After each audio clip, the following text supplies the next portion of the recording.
bom? Estamos de volta aqui para mais uma aula do nosso curso de Sistemas de Abastecimento de Água. A gente chega agora na parte de cálculo, na parte de modelos de questões, na verdade de modelos de dimensionamentos, de estudos de mananciais que estão incluídos nesse capítulo de captação de manancial superficial, tá? Então, o que é que a gente fez? Alguns livros, eles separam nos capítulos iniciais, ali junto com os capítulos introdutórios de abastecimento de água, um capítulo chamado manancial, tá? Normalmente até tem um para manancial superficial e um para manancial subterrâneo, tá? E lá na frente, depois de ver os capítulos de consumo de água, eles veem os capítulos de captação em manancial superficial e o outro de captação em manancial subterrâneo. O que é que eu fiz?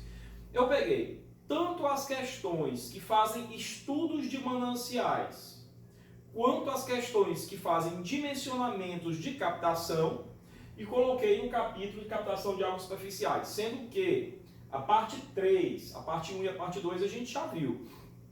A parte 3, a gente tem aqui questões sobre estudos de mananciais, tá? E na parte 4, a gente vai ter os dimensionamentos de algumas partes da captação, ok? Então é assim que a gente vai dividir. E nos dois, a lógica aqui, a dinâmica aqui é a seguinte: é uma questão e quando precisa de alguma teoria, eu coloco a teoria dentro da questão. Então você tem o enunciado, depois você tem um ou dois slides de teoria e depois você tem a solução da questão. Nessa aula, nós vamos ter 7 questões resolvidas, tá? Na próxima aula, nós vamos ter outras questões resolvidas ligadas ali a dimensionamento das partes da captação, tá ok? Vamos para frente. Então, estudos dos mananciais são questões resolvidas, né? E nós temos aqui a primeira questão, primeiro exemplo, eu coloquei aqui exemplo comentado 1, ele fala de deflúvio. Então, o que é o deflúvio? É o estudo da chuva, tá?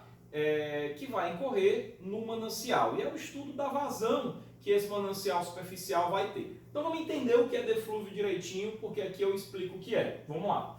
Eu tenho uma questão, tá? Essa questão é o pano de fundo para a nossa teoria.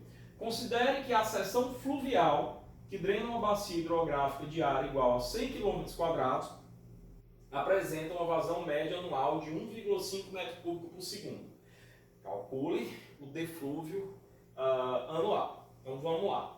Veja que a gente já comentou em alguns vídeos que eu preciso, para escolher ou não, ou seja, para ter a minha tomada de decisão a respeito daquele manancial superficial, pretenso manancial superficial, eu tenho que saber qual é o meu consumo, essa questão não trata disso, né? Mas eu tenho que saber qual é o meu consumo, população, consumo per capita, né? K1, K2, aquelas coisas, e tenho que comparar com o rio. Né? Do rio, o que é que eu preciso ter? Eu preciso ter a média, tá aí a média, 1,5 m3 por segundo é a média anual, tá? Ou seja, essa média é composta por valores maiores e por valores menores do que isso. Na época de cheia eu vou ter uma vazão maior que essa, que é a vazão máxima, mas na época de mínima eu vou ter uma vazão menor que essa, que é a vazão mínima, podendo até ser zero, né? Podendo até não ter escoamento. O rio seca durante determinadas épocas do ano. Isso pode acontecer com alguns mananciais, tá? Então, ele tem uma bacia hidrográfica, uma área de 100 km², uma vazão média de 1,5 m3 por segundo, calcule o deflúvio anual. Então veja, eu coloquei aqui deflúvio, é a altura H, tá? Em milímetro ou em centímetro, acrescida ou reduzida, distribuída sobre a área da bacia. Ou seja, eu tenho ali a superfície da água da bacia hidrográfica, do rio. Tá? Com a chuva vai acrescer a água, né? Vai acrescer uma certa altura, tá bom? Eu quero calcular quanto é que é essa altura, ou seja, quanto de água que choveu vai ficar naquele corpo hídrico, ok? Então, essa altura aqui, ela meio que equivale, mas tenha muito cuidado, estou apenas fazendo uma analogia ao que a gente já estudou lá em instalações hidrossanitárias, na parte de águas pluviais, quando a gente fez alguns conceitos da hidrologia, ou seja, quem pagou hidrologia também com a professora Josi, sabe o que é isso aqui, né? Equivale ali, de certa forma, à altura pluviométrica, né? Só que aquela altura pluviométrica é um dado medido da água que cai no terreno, que ela cai numa bacia hidrográfica, tá? Então, em outras palavras, esse deflúvio, ele quer saber quanto de altura em centímetros vai acrescer por conta dessa chuva, tá? Bem, então veja lá, eu tenho, se eu quero saber a altura, eu tenho uma vazão, né? Tá aqui, uma vazão média anual de 1,5 metro cúbico por segundo e tem uma área, né? Então eu vou ter o seguinte, a vazão se relaciona com a área através da própria definição de vazão, que é o volume sobre o tempo, né? Porém, então isolando o volume é a vazão vezes o tempo, mas o volume é a área da bacia vezes esse H, que é o que eu quero, o deflúvio, né? Por quê? Porque eu tenho aí um cilindro, eu vou considerar isso aí como um cilindro, então o volume é a área vezes a altura, tá? Aliás, para qualquer forma, volume é área vezes a altura. A área que pode ser irregular, mas para qualquer forma, volume é área vezes a altura. E a área foi dada, se eu não me engano, tem aqui 100 km quadrados, né? Então, eu volto para cá e aí eu vou substituir, né? Substituindo eu vou ter, como volume é vazão vezes ΔT, e o volume é a área da bacia vezes H, eu coloco isso aqui. A área da bacia vezes H é igual a vazão vezes ΔT. E aí eu isolo o H, né? Porque o que eu quero descobrir é o valor de H. Esse é o meu deflúvio. Então o deflúvio é a vazão, que eu tenho, 1,5 metro cúbico por segundo, vezes ΔT sobre a área da bacia. Bom, agora, quais são então os dados do problema? Como ele falou, ele perguntou, você poderia se perguntar aqui, mas professor, quem é o ΔT? Não está especificado, mas está, porque ele perguntou qual é o deflúvio anual. Então, qual é a altura que sobe no intervalo de tempo de um ano. Então, foi dado, o ΔT é um ano. A palavra anual está dizendo isso. Então, eu tenho a área da bacia, 100 km quadrados, a vazão, 1,5 metro cúbico por segundo, né? Tenho que tomar cuidado com a conversão em unidades e ΔT de um ano, tá? E aí eu vou fazer a conta, né? Vou usar essa fórmula aqui lá na frente, né? Então, ó, H vai ser a área da bacia, 1,5 metro cúbico por segundo, né? Aí eu tenho que tomar cuidado, porque um ano, em termos de ΔT, vai ser o número de segundos que tem um ano. Eu tenho que converter para segundo. Então, são 365 dias. Cada dia tem 86.400 segundos. Qualquer engenheiro civil do oitavo semestre sabe isso fácil, né? E eu divido pela área da bacia, que é 100 km quadrados, né? Só que eu tenho que converter isso aí para metro quadrado, né? Então, 100, que é 10 ao quadrado, de quilômetro quadrado para metro quadrado, multiplicar ainda por 10 à quarta, né? Então, 10 ao quadrado vezes 10 à quarta, a 10 à sexta. Finalmente, resolvendo isso aí para H, eu tenho 473 milímetros de altura acrescida na superfície desse corpo hídrico, né? Esse daí é o deflúvio, tá? Então eu estou começando com uma questão, a questão terminou, eu estou começando com uma questão que é básica, cujo conhecimento é importante para a hidrologia. Vai ter muita coisa aqui que eu não vou responder objetivamente, porque eu perderia a finalidade. A finalidade aqui é o abastecimento de água, então a hidrologia aqui, ela é aplicada à hidráulica, né? Aplicada ao meu projeto de dimensionamento, tá? Tem muita hidrologia aqui, tem uma base nessa parte de captação, principalmente quando se trata de manancial superficial, que é uma base da hidrologia, tá? Então vai ter muita coisa que a gente vai ter que partir do princípio que você sabe, lembra, já viu, tá bom? Mesmo assim a gente comenta, você me conhece, sabe que eu não deixo nada, absolutamente nenhuma ponta solta, eu não deixo nada sem explicar, tá bom? Então essa daqui é a altura acrescida devido àquela intensidade pluviométrica devido àquela chuva que ocorre no rio, ok? Na bacia. Então, primeira questão resolvida. Veja que nessa primeira questão ali eu não precisei muito de teoria. Mas vamos para a segunda questão. Na segunda questão, é uma questãozinha onde eu tenho uma captação, tá? Então, é uma questãozinha de captação, de dimensionamento. Essa questão poderia está lá na segunda parte, no próximo vídeo, mas eu optei por colocar logo nesse vídeo aqui. É uma captação de águas pluviais, típica do semiárido brasileiro, onde se tem projetos de abastecimento de água com captação para a utilização das águas pluviais através de cisternas, né? Então é um projeto de dimensionamento de uma cisterna, tá? Ou seja, aqui eu dou uma pincelada no que seria uma disciplina optativa, reuso de água, tá? Então, na disciplina de reuso de água, a gente vê, né, ou veria, não só dimensionamento de captação de água pluvial, mas também de água cinza, de efluente sanitário, tá? Então, isso aqui seria ali muito ligado à disciplina de reuso de água, um projeto de captação de águas pluviais, tá? Numa certa região, a previsão é de 5 meses sem chuva. Pessoal, grava isso. São 7 meses chovendo, 5 meses sem chuva. Esse modelo está simplificado, mas é um modelo realista para o Nordeste brasileiro, né? No Nordeste brasileiro, realmente você tem, geralmente, um período que chove, né? E um período que não chove em nenhum dia, né? Então, por que eu digo que é um modelo simplificado? Porque, às vezes, nesse período sem chuva, há uma chuva ali provocada por algum fenômeno meteorológico isolado.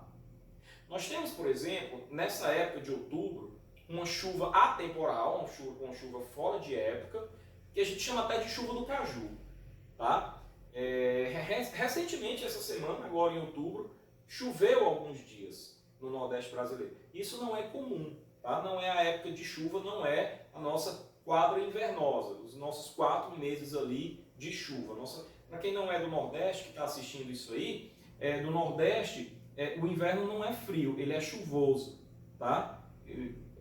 A época que a gente considera inverno aqui, que na verdade não é uma estação chuvosa, tá? Que vai ali no primeiro semestre do ano, fevereiro, março, abril, maio, por aí, ou começa em janeiro, tá? Vamos para frente. Então, numa certa região, a previsão é de 5 meses sem chuva, onde uma residência com área de projeção horizontal do telhado é igual a 70 metros quadrados, aí você vai lembrar um pouquinho de instalações hidrossanitárias. Você tem meus slides aí, quem não for meu aluno, que quiser meus slides, tem também no YouTube o meu canal, nesse mesmo canal, as aulas de instalações hidrossanitárias, você assiste lá instalações de águas pluviais, que você vai ver a aula que trata de área de contribuição, tá? Então tem um telhado, não importa a forma do telhado, mas como resultado importa a área de contribuição. E a área de contribuição, que é a área de projeção horizontal do telhado, é 70 metros quadrados. Tá? Então eu tenho 70 metros quadrados de área para captar água pluvial. É isso que importa para essa questão. Tá? E a precipitação pluviométrica anual é de 750 milímetros. Outra informação que você aprendeu lá em instalações hidrossanitárias. Esse 750 milímetros é o nosso Hzinho, né? É a altura pluviométrica. Não confundir com intensidade pluviométrica. Professor, e qual a diferença? Me relembre aí. É que intensidade pluviométrica é uma relação entre a altura pluviométrica e o intervalo de tempo que essa chuva ocorre. Tá? Então, enquanto a altura pluviométrica é dada em milímetros, intensidade pluviométrica é dada em milímetros por hora, por exemplo. Ok? Então tem essas diferenças. Então até agora o que foi dado? O número de meses que não chove, a área de projeção, ou seja, a área de captação do telhado, 70 metros quadrados, e a altura pluviométrica da chuva, ou seja, ele está dando aqui um dado da chuva, 750 milímetros. E aí agora ele vai falar os dados do consumo. Considere uma família de 5 pessoas e um consumo per capita de 30 litros por dia, que é um valor bem coerente com a área rural mesmo, muito pobre. Uma área rural muito isolada, tá? Então ele está dando aqui o consumo per capita e o número de pessoas, ok? Então determinar, item A capacidade da cisterna para atender toda a família, item B, a quantidade máxima de água a ser captada, ou seja, ele quer esses 3 itens, ó, o consumo anual de água, o volume captado em um ano e o volume aproveitado, ou o volume disponível, tá? E no final ainda verificar se a cisterna é ou não é suficiente para atender essa família. Nessa ilustração eu tenho aqui um projeto que eu não quero entrar em detalhes, mas tem uma cisternazinha, a calha que vai receber a água lá da contribuição do telhado, né? O condutor vertical, o condutor horizontal, e ele manda aqui para a nossa cisterna, que é para a nossa questão aqui o que interessa. O projeto em si, com o detalhamento da cisterna, nessa questão, não vai, nesse momento não interessa para a gente, tá? Então vejam que ele tem os dados da captação, tá? 70 metros quadrados, ele tem os dados da chuva, 750 milímetros, anual, ó, isso aqui é anual, tá? E tem os dados do consumo, 5 pessoas, cada uma consumindo 30 litros por dia, ok? Então vamos para frente. a solução. Pessoal, olha o que está escrito aí. Ó. Pela simplicidade, usaremos o método de Andrade Neto. Tá? Quando você pega um livro de reuso, você vai ver lá que você tem vários métodos de dimensionamento de sistema. Tá? A coisa aqui é mais ou menos assim, é um balanço hídrico. Você vai ter que ver o que entra, que é com a chuva, e em um determinado período e outro não. E você vai ter que descontar disso o que sai, que é o consumo. E esse daí é todo dia. Tá? Então, o Andrade Neto, eu não vou entrar aqui em detalhes sobre os vários métodos para dimensionamento de cisterna, porque eu estaria fugindo da minha disciplina e entrando na disciplina de reuso de água. Mas o método que eu decidi, que eu escolhi, essa questão eu peguei de lista de exercícios de professores, não estava resolvida, eu resolvi e coloquei aqui, tá? Faço muito isso, tá? O método de Andrade Neto é um método simples, que nós vamos entender aqui. Então, o primeiro passo do método é determinar a precipitação mensal crítica, que eu chamei aqui de P crítico, tá? A precipitação mensal crítica. Eu vou explicar para vocês o que é a precipitação mensal crítica. Olha só. A precipitação mensal crítica é dada pelo consumo mensal dividido pela área de captação vezes um coeficiente, que está aqui, ó, coeficiente de aproveitamento. Deixa eu explicar para vocês o que é. De toda a água que precipita na área do telhado, nem toda essa quantidade realmente vai descer para a cisterna. Tá? Por quê? Porque a gente deve considerar que uma parte dessa água é perdida, ou com um vazamentozinho na calha, ou com um transbordamento lateral da calha, ou a água que respinga e cai para fora. Então a gente não cai para fora do telhado, não vai para a calha. Então a gente considera que nem toda água, e isso é para a engenharia civil um critério de segurança, que nem toda água que precipitou no telhado, que caiu no telhado, vai efetivamente descer para a calha, para o condutor vertical, horizontal e para a cisterna. A gente considera um coeficiente de aproveitamento. Normalmente, a literatura é aclamado esse valor, tá? Os autores, os projetistas consideram 80%. Então esse C é um adimensional que vale 0,8, tá?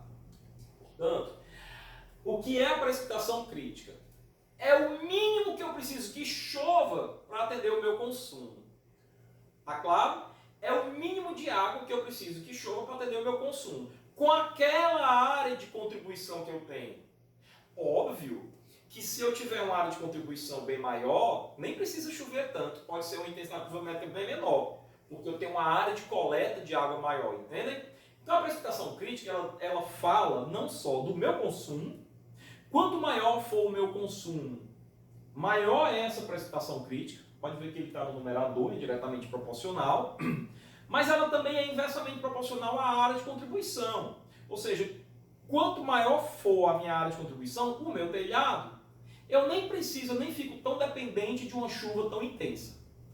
Pode até chover uma chuva de intensidade menor, que a quantidade de água que eu vou conseguir coletar por conta da minha área de coleta ser grande, vai atender ao meu problema, tá? A minha demanda. Portanto, a precipitação crítica é o consumo mensal, tá? Que é a precipitação crítica em milímetro, consumo mensal em litro, dividido pela área de contribuição vezes o coeficiente de aproveitamento. Eu tenho que primeiro definir qual é a minha precipitação crítica. Esse é o meu primeiro passo. Então vamos lá.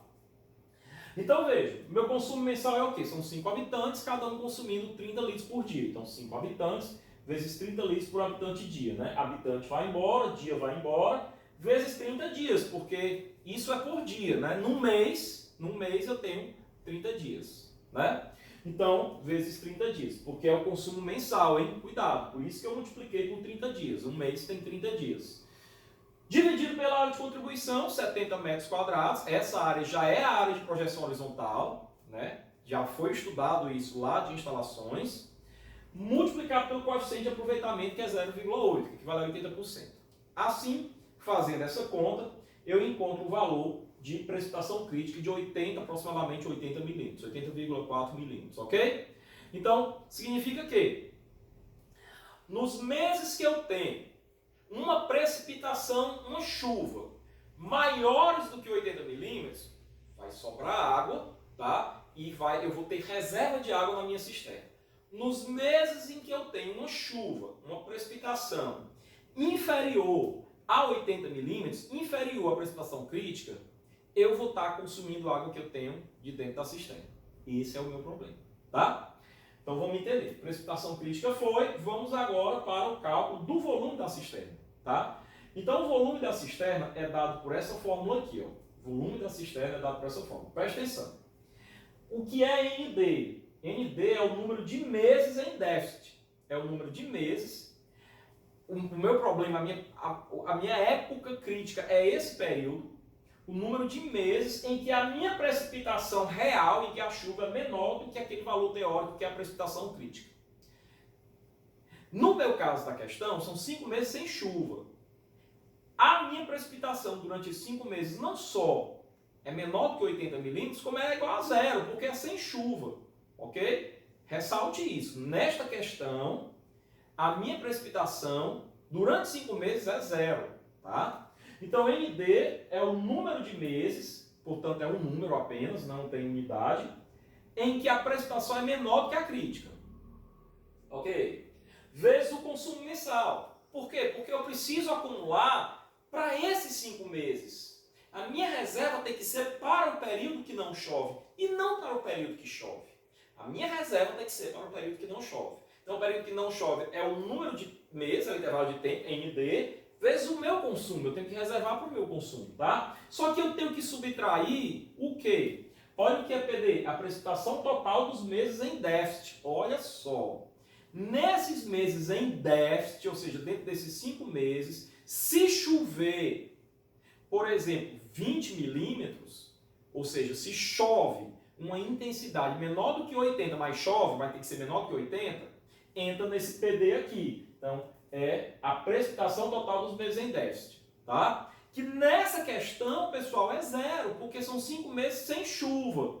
Mas podia ser que eu tivesse uma curva ou que eu tivesse uma tabela que indicasse a precipitação média de cada mês, né? E aí eu somaria as precipitações desses meses cujos valores são menores do que a precipitação crítica, que nessa questão é 80,4 milímetros. Tá claro? Então, na nossa questão, esse termo todo vai ser zero. Por quê? Porque o PD é zero. Por quê? Porque eu não tenho precipitação nenhuma nesses 5 meses. Tá? Se eu tivesse, eu não precisaria acumular, porque ele já está chovendo aqui, está repondo. Isso aqui seria uma espécie de taxa de reposição, né? Mas eu não tenho, na minha questão, precipitação nesses 5 meses. Então, PD é a precipitação total dos meses em déficit. Nessa questão é zero, mas em outras situações reais não é zero. Tá? Vezes a área de contribuição, vezes o coeficiente de aproveitamento. Tá? Então, na minha questão, eu peguei aquela fórmula, trouxe para cá para a gente colocar os dados. Ó. Eu vou ter aqui número de meses em que a precipitação é menor que a crítica, são 5 meses, né? São 5 meses sem chuva, vezes o consumo mensal, que a gente já tinha visto, só que cuidado, porque como eu vou calcular o volume em metro cúbico, isso daqui está em litro por habitante dia, eu tenho que dividir por 1000 para converter de litro para metro cúbico, então esse 1 sobre 1000 aqui é só a conversão, tá? De litro para metro cúbico. E quem é o consumo mensal? É o número de habitantes, vezes o consumo per capita, e aí vezes 30 dias, porque é mensal, né? Isso aqui é por dia, vezes 30 dias, aí eu divido por 1000 para converter para metro cúbico. Né? Essa conta aqui a gente já tinha feito no outro slide, a gente só não tinha dividido por 1000 para obter o metro cúbico, tá? Menos, aí seria quem?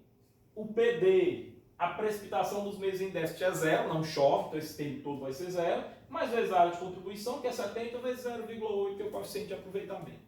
Né? Então, o meu resultado aqui vai ser essa conta aqui, que vai dar 22,5 metros cúbicos, né? 22.500 litros, ok? Então, eu preciso construir, né, uma cisterna, se eu quiser que tenha água durante o ano todo, de 22,5 metros cúbicos.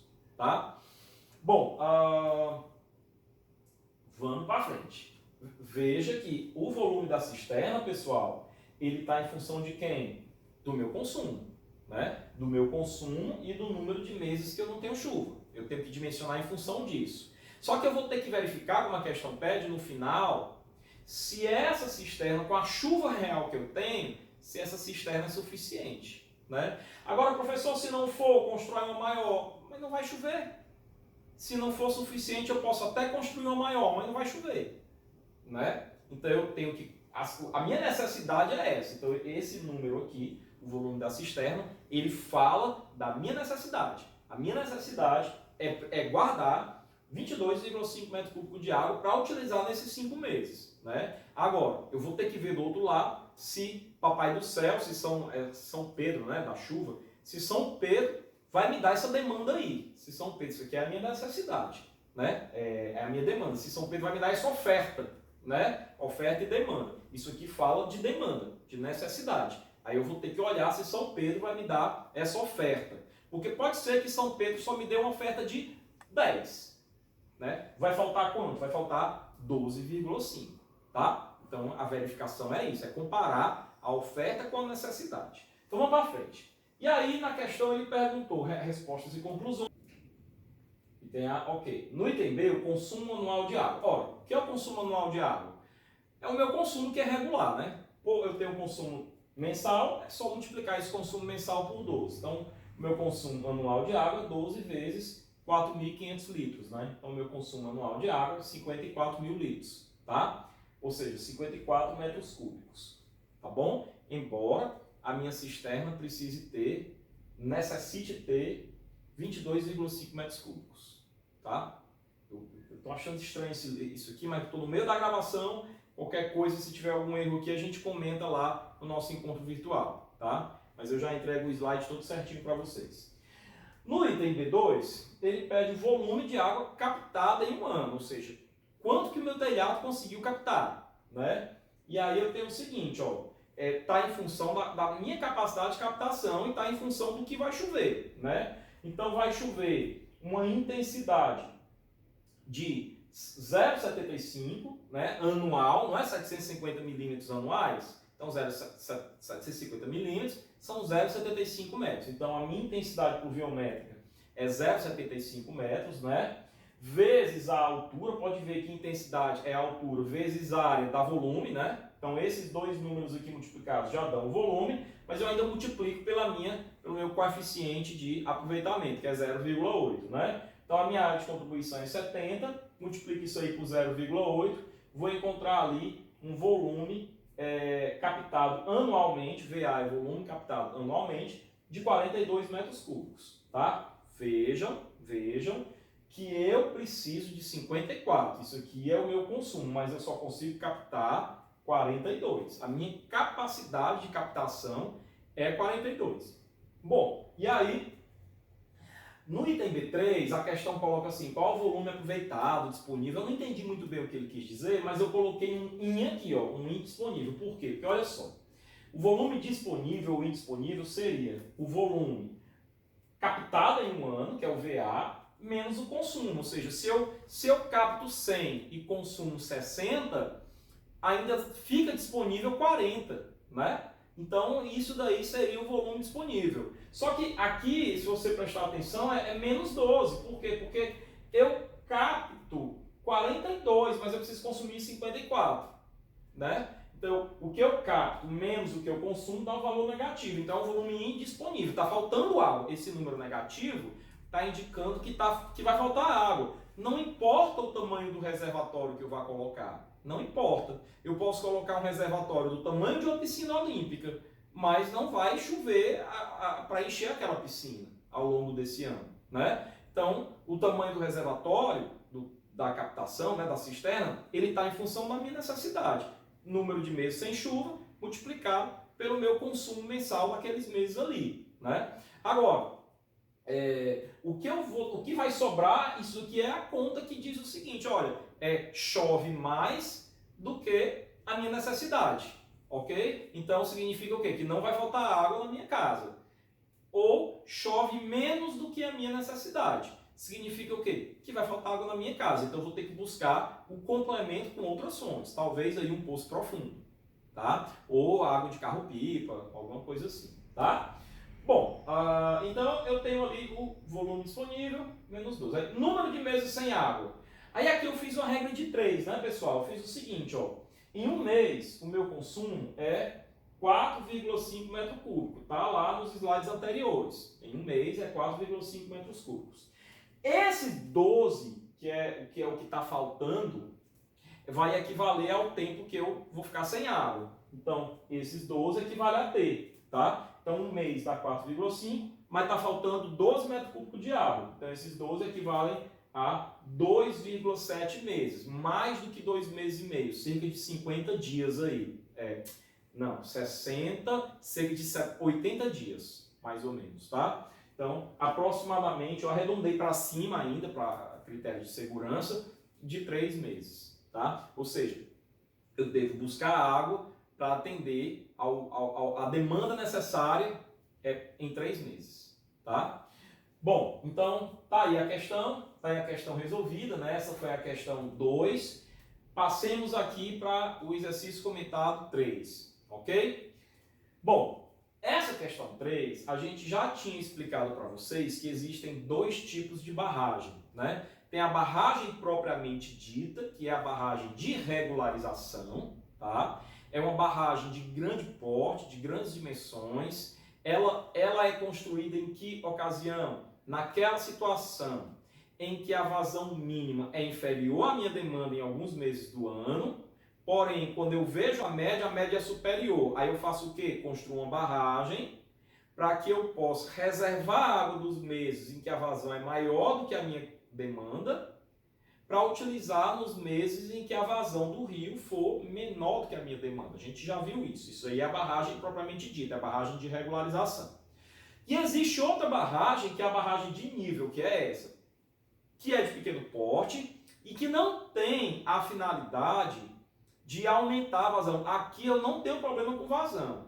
Aqui, se eu necessito apenas de uma barragem de nível, significa que quando eu fui fazer o estudo hidrológico, mesmo a vazão mínima que o rio me dá, na época de estiagem, ela ainda assim é maior do que a demanda que eu preciso dele. Tá? Porém, o rio ele tem um nívelzinho muito baixo. E se eu mergulhar ali em uma tubulação, nós já vimos isso, naquele nível baixo eu vou trazer muito sedimento, muita areia, né? Por baixo, ou correr o risco de trazer ar para dentro do sistema por conta da entrada de ar, por conta do vórtice, que nós vamos entender melhor o que é o vórtice, tá? Então, a barragem de nível, ela visa isso, eu conseguir colocar a minha captação, a minha tomada d'água numa altura tal que não seja tão próximo ao fundo, a ponto de captar sedimento, e nem tão próximo da superfície da água, a ponto de trazer o ar junto consigo, tá? Então, veja lá, a captação de um rio será constituída de uma canalização destinada ao abastecimento de uma comunidade. A população são 60 mil habitantes, é uma cidade grande, média, né? Grande que eu digo assim, não é tão pequena, né? Uma cidade média. O consumo per capita diário, 150 litros, ok? Típico de cidade média. Velocidade da água na tubulação, isso aqui é a norma que define, tá, pessoal? A gente vai ver isso daí. 0,63 metros por segundo. Distância do fundo do rio até a geratriz inferior da tubulação, de 0,20 metros, ou seja, 20 centímetros, ou seja, a tubulação ela não pode ficar a menos do que 20 centímetros do fundo. Não pode, porque vai carregar areia. A distância mínima aí, nessa questão, é 20 centímetros, tá?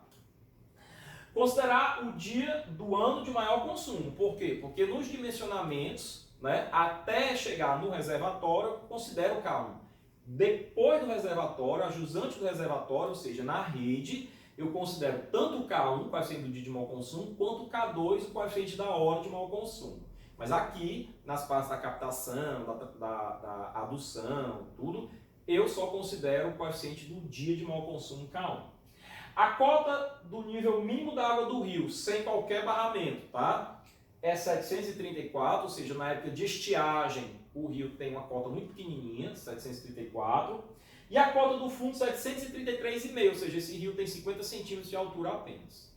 Então precisa saber se nesses 50 centímetros cabe a minha tubulação, mantendo 20 centímetros do fundo e mantendo uma altura suficiente para evitar o vórtice, tá?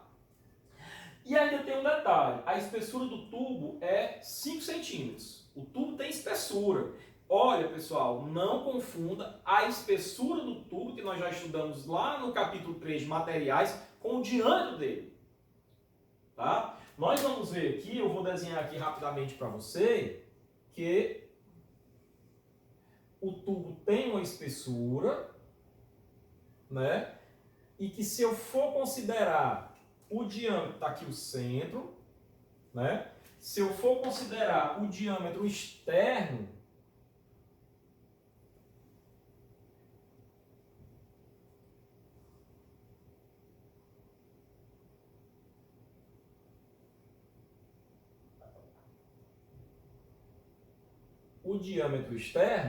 ele vai ser igual a quem? Olha só, olha só. Isso daqui, ó, é a espessura, né? Isso daqui, ó, também é a espessura. E esse rapazinho aqui é o diâmetro interno, tá? Portanto, o diâmetro externo vai ser o diâmetro interno mais 2 vezes a espessura do tubo, ok? Então, não vamos esquecer disso, tá? O diâmetro externo é o diâmetro interno mais 2 vezes a espessura do tubo, tá? Bom, lidas e absorvidas todas as informações, vamos para frente. Então ele diz o seguinte, verificar se existe ou não a necessidade de se construir uma barragem de nível, tá? Só para elevar o nível da água, para eu garantir a segurança do sistema, no local da captação, calculando, se for o caso, a altura em relação ao fundo do rio, devendo a tubulação ficar totalmente submersa na água. E aí eu vou fazer já uma observação sobre isso daqui. Não só devendo ficar totalmente submersa na água, mas devendo ter uma distância da geratriz superior da tubulação até a superfície da água, ou seja, até a parte de cima da barragem de nível, para evitar o vórtice. Isso daí, a norma, ela exige que tenha uma distância que nós vamos mostrar aqui no próximo slide. Então ele pediu aqui, ó, fazer o desenho, o corte, qual a altura pedida, a altura mínima. Aí ele deu aqui um leito qualquer de rio, né? Eu peguei esse leito e fiz isso aí. Primeiro passo, o entendimento do problema. O entendimento do problema, tá? Então, isso aqui já foi minha, você não vai encontrar isso em lugar nenhum, em literatura nenhuma. Isso aqui fui eu que fiz, tá? Então eu coloquei aqui a cota de fundo, 733,5, e coloquei o nível da água aqui sem qualquer barragem. Não sei se dá para você enxergar direitinho aí, isso aqui está azulzinho também, tá um azul mais claro do que esse, mas está azulzinho também, tá? Isso daqui vai ser, então veja lá, vamos com calma, o nível da água está aqui, né? Sem barragem de nível. Então o que é que eu preciso ter? Eu preciso ter 20 centímetros do fundo até a parte externa inferior, não superior, inferior da tubulação, até a parte externa inferior da tubulação, tá? 20 centímetros.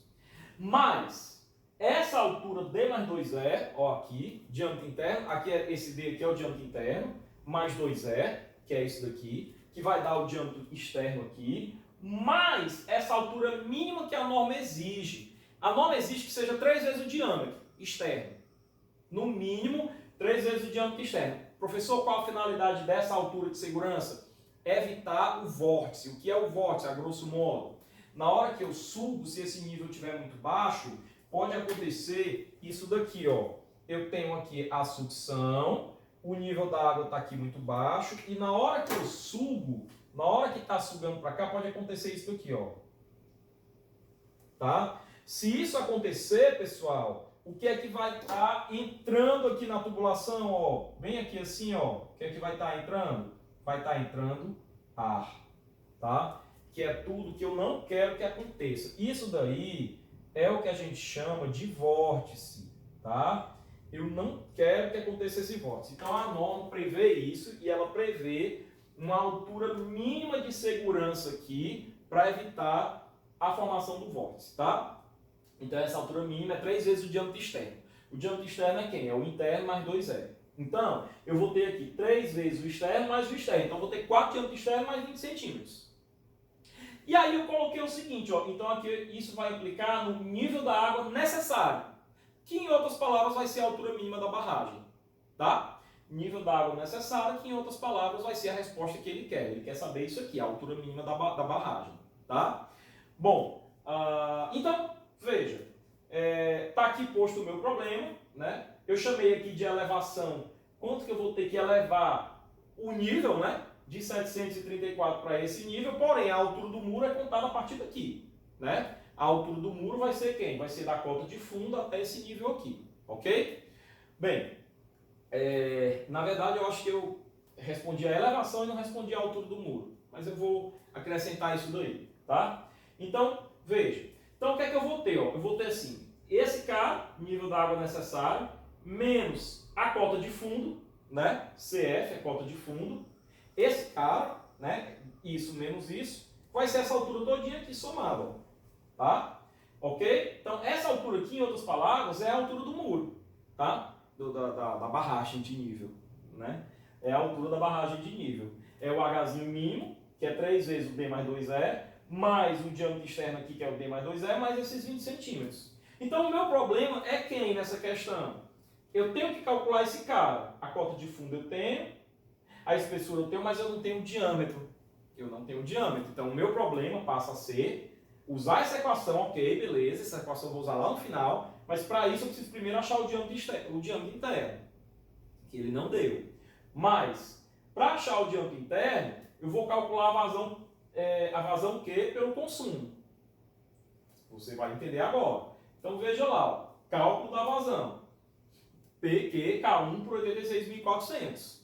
Né? E o diâmetro eu vou calcular a partir disso, tá? Então a minha população 60 mil habitantes, consumo per capita 150 litros por habitante dia, coeficiente de mau consumo 1,2 está aí, então a minha vazão deu 125 litros por segundo, né? E aí agora eu vou encontrar o diâmetro a partir dessa vazão. Então veja, cálculo do diâmetro. Quem é que vai ser? Equação da continuidade, Q igual a AV. Simples assim, a equação da continuidade é uma lei, é uma regra da engenharia hidráulica, tá? É uma regra do escoamento, ok?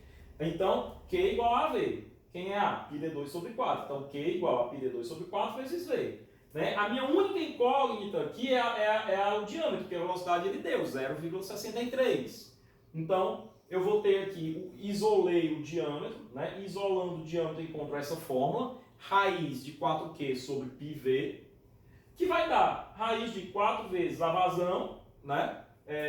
Em metro cúbico por segundo, 0,125, π, que é 3,14, vezes o diâmetro em metro, 0,63. Então eu vou ter aí um diâmetro de aproximadamente 0,5 metros. Pessoal, 0,5 metros são 500 milímetros, hein? É um diâmetro grande, Não confunda, e aí eu vou mostrar a figura, não confunda o diâmetro com a espessura. O diâmetro é 0,5 metros, 500 milímetros. A espessura é 0,05 metros, 50 milímetros, tá? Tem que tomar cuidado. Dá 500 milímetros mais 50 mais 50, dá 600 milímetros no total. Dá 0,6 metros no diâmetro externo. Tem que tomar cuidado com isso, tá? Bom, então aplicando na fórmula, para calcular o nível da água necessário, eu vou ter o nível da água necessário, menos 733,5, né? Vai dar, aí aqui eu já coloquei logo 4 vezes. Por quê? Porque ó, aqui é 3 vezes o diâmetro externo, que é o interno mais 2 né? Mais outra vez o diâmetro externo. Então dá 4 diâmetro externo, tá? Então são 4 vezes, o diâmetro interno mais 2 4 vezes 0,6, dá 2,4. Mais 0,2 vai dar 2,6, né? Então, somando com 733,5, ó, 2,6 é a altura do muro, tá? 2,6 é a altura do muro. Voltei demais, nível da água necessário, a altura da barragem, tá? 2,6 metros. E aí eu calculei essa elevação também, tá? Essa elevação não é cálculo da altura da barragem, é quanto eu preciso elevar o nível da água, né? Mas a barragem, obviamente, vai ser do fundo até lá em cima. Por isso que eu coloquei logo ali 2,6 metros. Então, essa elevação, o nível da água vai ter que ser elevado de desse cara, 736, para esse cara aqui, 2,1 metros, né? A altura da barragem tem meio metro a mais, dá 2,6, porque é isso daqui, tá? Ok? Bom, a questão 4 vai falar de balanço hídrico, tá? Por quê? Porque ela realmente é uma questão que vai abordar todos aqueles aspectos do quanto chove, quanto precipita na minha bacia, quanto evapora, quanto eu estou consumindo, tá? Para eu poder verificar se eu vou precisar de uma barragem de regularização, para eu poder verificar se aquele manancial, aquele pretenso manancial, atende ou não à minha demanda. Então ela vai tratar disso. Vamos ver. Durante o mês de julho de 1981, a afluência, ou seja, a altura de água que precipita ali, né? Ou seja, está falando de chuva. A afluência média no reservatório de Três Marias, em Minas Gerais, foi de 430 metros cúbicos por segundo. Ele já converteu essa afluência em vazão, tá? No mesmo período, a CEMIG, que é a concessionária mineira, tá? Operou o reservatório, liberando para jusante, para sair, né? Uma vazão de 250 metros cúbicos por segundo para atendimento à navegação, ou seja, aquele manancial que abastece a cidade também serve para navegação, é usado para navegação, portanto ele também tem que ter uma altura mínima aí que os barcos e navios não encalhem. E para que ele tenha essa altura mínima, ele precisa ter uma vazão passando ali, saindo, para manter essa altura, essa navegação, tá? E no estudo que é feito, hidrológico, é muita hidrologia isso aqui, tá? Ele necessita de uma vazão de 250 metros cúbicos por segundo para não ser consumida, para passar para jusante, para navegação, para permitir a navegação, tá?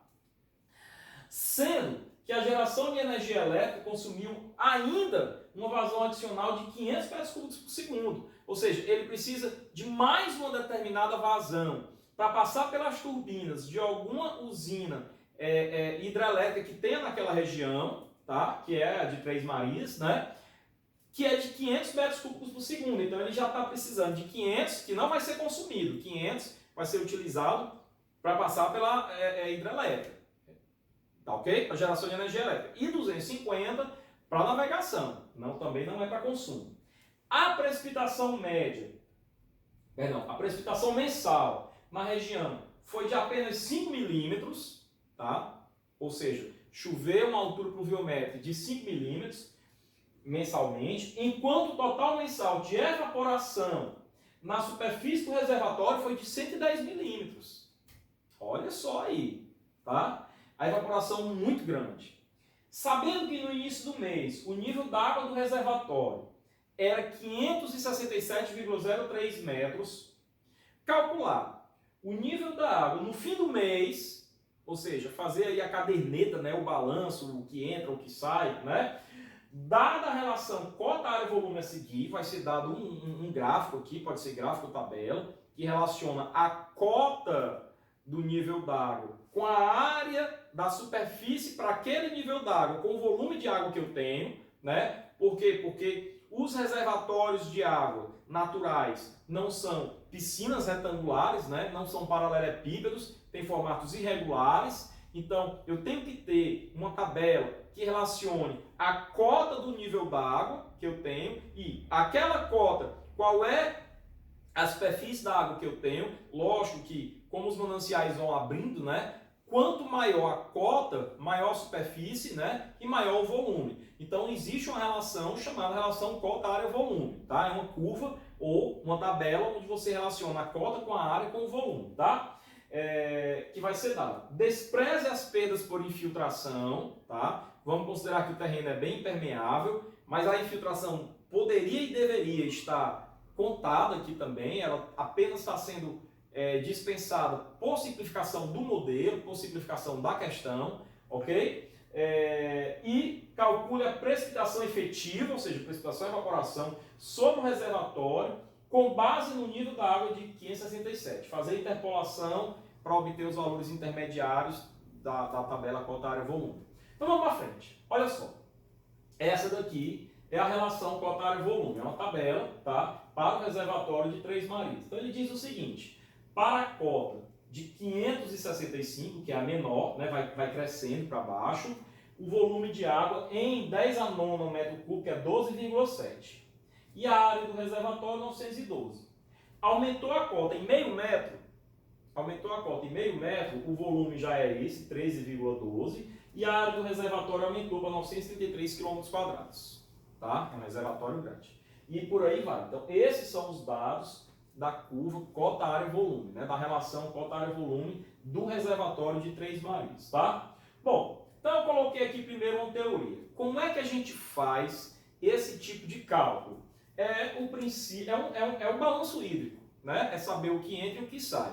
Como na natureza nada se perde, tudo se transforma, eu tenho aqui o princípio da conservação da massa, né? Ou seja, a massa de água ela está dentro do ciclo da água, né? Então ela passa por evaporação, ora ela está no estado gasoso, não se perde, né? Ora está nas nuvens, ora precipita, ora vai para o escoamento subterrâneo, subsuperficial, né? Ora escoa, ora infiltra. Tudo isso daí faz parte do ciclo da água. Mas a água não se perde, ela se transforma de um estado para outro e ela gira nesse ciclo eternamente, né? Então, eu aplico aqui para resolver essa questão o princípio da conservação da massa, que vai ser a equação do balanço hídrico, a equação que nós vamos usar. E que equação é essa? A equação da continuidade, tá? Só que aplicada ao ciclo hidrológico e uma bacia hidrográfica. Ou seja, eu vou considerar do ciclo hidrológico apenas os elementos que são importantes, que existem numa bacia hidrográfica, tá? E aí o que é que eu tenho? Qual é a equação da continuidade?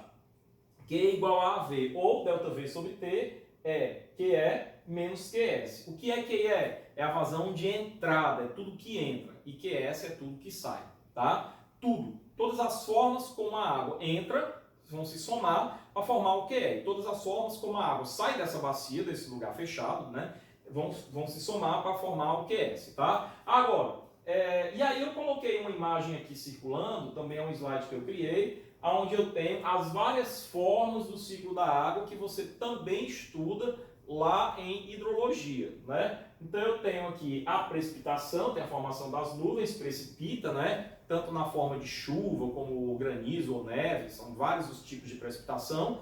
No nosso nordeste do semiárido brasileiro, né? É na forma de chuva, né? Precipitação, parte do que precipita escoa superficialmente, né? Parte escoa subterraneamente, vai para os lençóis, né? Parte evapora. Aqui é o escoamento subterrâneo e subsuperficial, tá? São dois tipos, mas a rigor eu coloco numa classe só, que seria o que está abaixo da terra. Eu vou chamar de subterrâneo, ok? A evaporação, parte evapora, né? Parte transpira também para a vegetação, parte infiltra, né? Então esse daqui é o ciclo da água, tá? Bom, então eu tenho que compreender quais dessas fases existem na bacia hidrográfica. Aí eu dou letras a cada uma. Precipitação é P, decora algumas aí, tá? Escoamento superficial S, subterrâneo B, evaporação E, transpiração T, infiltração I. Na questão ele não faz menção à transpiração. A transpiração já sai da minha equação.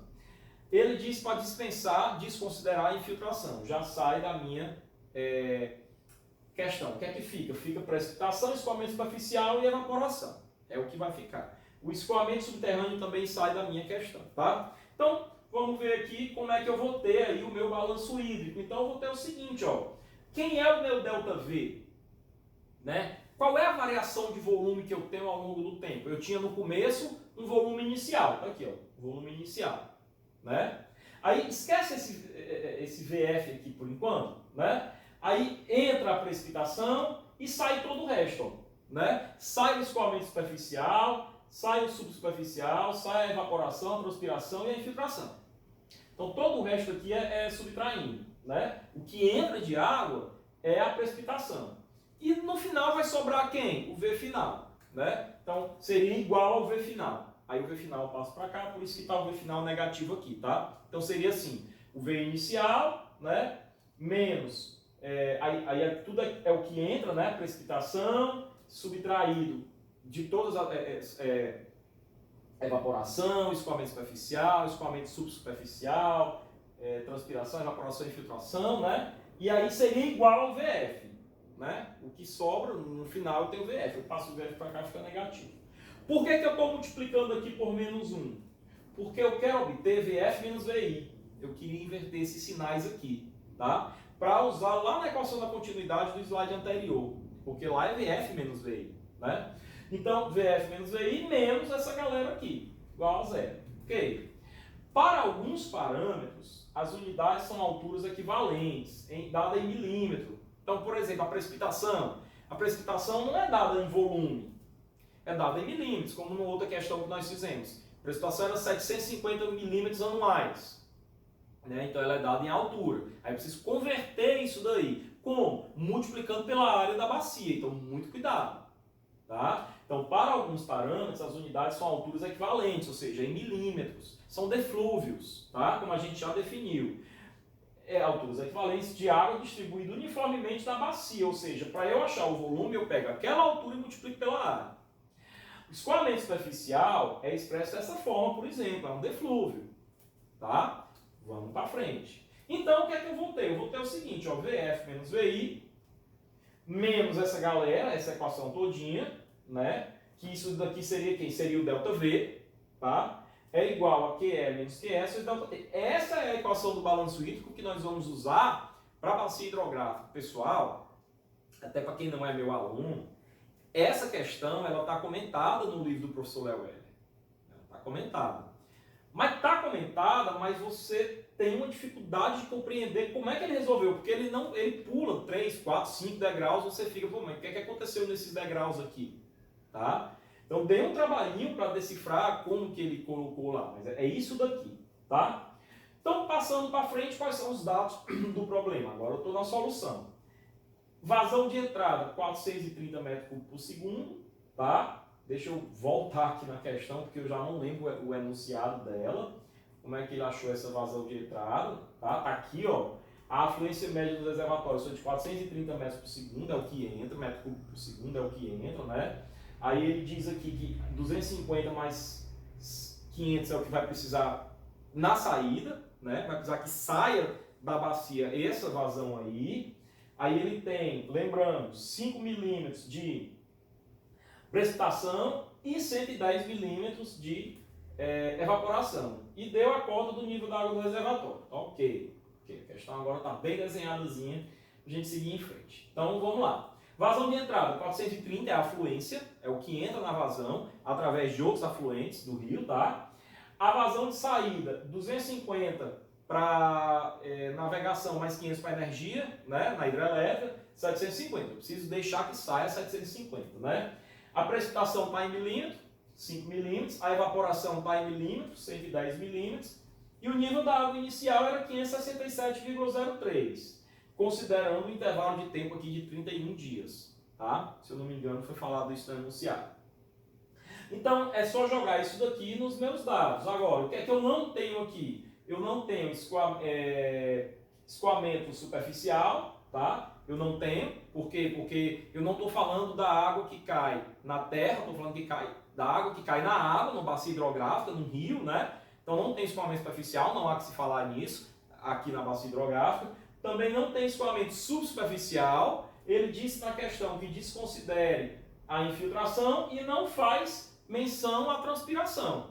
Tá? Até porque também não tem transpiração dentro. A gente não vai considerar a transpiração dentro de um corpo hídrico. Né? A vegetação que transpira é a vegetação que está na superfície, no terreno, no solo, e não na água. Tá? Então, eu já simplifiquei meu modelo eliminando 4 termos aqui. E aí vai ficar fácil porque o meu VF, aí ó só o que é que eu coloquei aqui, ó. É o VF relativo ao nível da água que eu vou ter lá no final, tá? O meu VI é o volume inicial relativo ao que eu tenho no início. Aqui ficou quem? Ficou precipitação e evaporação. Só que os dois estão em milímetros, os dois são alturas, eu tenho que multiplicar pela área da superfície. A área para cada um, então P, né? P, ó, VP menos VF, ficou P menos E vezes A. Ok? Aí, mais, tá? Mais QE menos QS vezes ΔT. ok? Ou seja, mais a vazão que entra, menos a vazão que sai ao longo daquele tempo, ok? Então pronto, é resolver essa questão. Agora, como é que eu resolvo essa questão? Olha só, o que é que eu quero? Eu quero no final do mês, né? Então o que eu quero no final do mês é o volume no final do mês, com aquele nível da água que ela vai ter lá no final do mês, que eu não sei qual é também. No início do mês, eu tenho um volume referente ao nível da água de 567. Pessoal, 567,03 é o nível da água. Eu não sei qual é o volume que ela tem para esse nível. Eu tenho que ir lá para a curva, tá? Para aquela tabelinha, cota área, volume, para poder determinar qual é. Ok? Então isso daqui que eu coloquei de marronzinho é uma incógnita. Outra. A precipitação, que é 0,005 metro, menos a evaporação, que é 110 milímetros, 0,110 metros, vezes a área, ok? Mais, aí vai, ó, 430 que é o que entra, menos 750 que é o que sai, vezes o número de segundos que tem em um mês de 31 dias. Então, 86.400 segundos em um dia vezes 31 dias. Pessoal, eu tenho duas incógnitas, ó, duas incógnitas. As duas, eu vou fazer duas interpolações e vou encontrar por essas interpolações essas incógnitas, tá? Para finalmente achar o que eu quero, que é esse sujeito aqui, ok?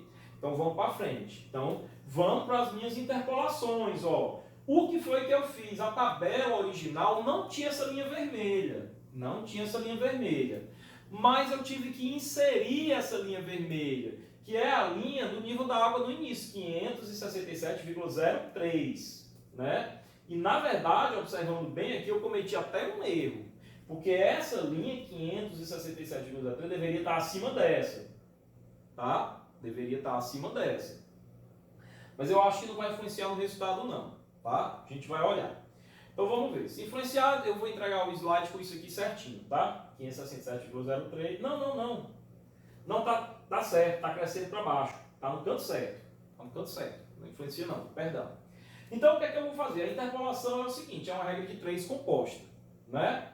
É uma regra de 3 onde eu faço assim, ó. O que é que está escrito aqui, ó? Nesse cara aqui, nesse lado aqui, eu estou pegando essa coluna, né? 567,5 menos 567,3, ou seja, o de baixo menos o do meio, ó, 567,5 de baixo menos 567,03, o do meio, dividido por quem? Pelo de baixo menos o de cima, 567,5 menos 567. A mesma coisa eu vou fazer aqui para o volume, o de baixo menos o do meio, 14,7 menos VI, dividido pelo de baixo menos o de cima. E aí eu encontro o meu valor de VI, 14,35, tá? Vezes 10 a 9 metro cúbico. A mesma coisa eu vou fazer para achar a área. A mesma coisa, tá? Então, o de baixo menos o do meio, esse aqui é igual a esse, né? Dividido pelo de baixo menos o de cima, mesma coisa, o de baixo menos o do meio, 1018 menos A, dividido por 1018 menos 995. Tá? Digitei 998 menos 995. Então tá aqui a minha área, ok? Tá aqui a minha área, 996. Então tá aqui o meu VI para aquele nível da água de 567, tá aqui minha área. E aí eu volto para cá e vou substituir, ó. Então, meu VI coloquei aqui, minha área coloquei aqui. Agora a minha incógnita quem é? Meu VF, tá? O meu VF. Então, o meu VF deu 13,498.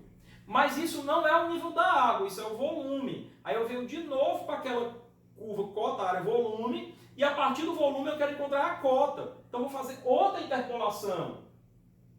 Veja, agora eu coloquei aqui por quê? Porque o volume agora é 13,49, que é esse valor aqui, ó. 13,49, ele está aqui. Então ele equivale a um nível da água que eu tenho que calcular quanto é esse nível da água. Obviamente ele tem que estar entre esse valor e esse, né? E aí eu faço de novo a interpolação. O do meio, o de baixo menos o do meio, dividido pelo de baixo menos o de cima para os dois lados, tá? Nível da água 565,83. Tá aí o meu nível da água. Esse daí é o resultado da minha questão. Ele queria saber qual era o nível da água no final. Professor, para que ele quer saber qual é o nível da água no final? Para várias coisas. para minha obra de captação, para eu saber se eu for, por exemplo, construir uma torre de tomada, quais as alturas das captações que eu vou colocar, para eu saber qual é a inundação, qual é a área ao redor do grande leito que vai ser, do leito maior, né, que vai ser inundada, para eu saber se eu tenho que tirar a população ribeirinha, a população que reside ali perto, saber se tem que desapropriar uma cidade, né, para várias coisas, tá? Isso aí é hidrologia pura, é hidrologia na veia, ok? Portanto, essa foi a questão 3, uma questãozinha de balanço hídrico aplicada à bacia hidrográfica, tá? Qualquer dúvida, são questões de um nível mais elevado, mas qualquer dúvida a gente leva isso para o nosso próximo encontro virtual, tá bom? Vamos para frente. Questão 4, 5 aliás, faltam 3, né? A 5, a 6 e a 7. É uma questãozinha muito prática para a gente, muito, de determinação das vazões do rio. Lembra que a gente fala várias vezes, e hoje eu já falei aqui, que a gente precisa saber qual é a vazão mínima que o rio me dá, a máxima, quais são as vazões ao longo do período para obter a média. Pronto, é isso daqui. Determinação das vazões. Olha só como é a questão. Eu sugiro que entre cada questão você tome uma aguinha, um cafezinho, tá? A figura a seguir mostra a secção transversal, logicamente, de medição de uma estação fluviométrica, que eu vou explicar o que é. As profundidades e as medições pontuais de velocidades tomadas nas diversas verticais a 20 e 80 ou a 60% das respectivas profundidades, também vou explicar, estão indicadas na figura.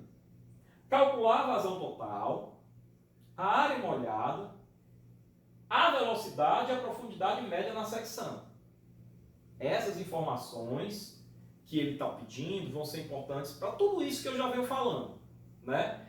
Para eu poder saber qual é a vazão média, para comparar com a demanda, para saber se eu preciso de barragem ou não, para saber se aquela alternativa é viável para mim, sem barragem, né? Para saber a cota de inundação, para ver quem eu vou ter que desapropriar no leito maior, né? Para saber as cotas das tomadas d'água, para tudo isso. Então, é um estudo super importante para a alternativa, para a escolha do manancial e para o projeto e o dimensionamento das partes da captação desse manancial, tá?